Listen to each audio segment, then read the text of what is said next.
tunafanya ya kusaidia viongozi wetu kubadilisha nchi ya Kenya.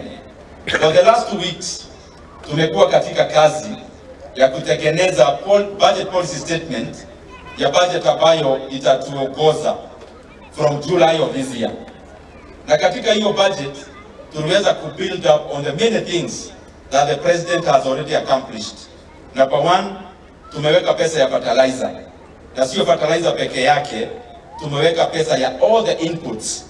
You know, Kenya, for us to start talking about GDP growth, we first of all have to be independent in terms of the supply chain of food. Neno ingine yote barabara na zile zingine, amesema for Kenya to develop, Kenya cannot develop when only a part of Kenya is developing.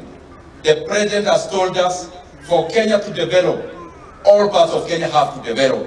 And therefore we have to allocate resources equitably across all the regions of Kenya.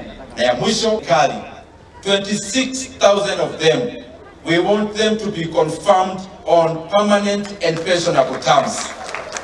Kwa sababu hawa wengi ni wazazi pia, wanajitolea sana, tunataka wapewe kazi na serikali, kazi ya kudumu. Na katika hiyo fedha pia 26.3 billion, tumeweka pesa of hiring an extra 20,000 teachers katika the next financial year. Na haya yote ni maneno ya elimu. Mnajua mlijiandikisha hapa juzi. Wengine wenye hawajakuwa kwa register, wale 70 years and above, severely disabled and orphans.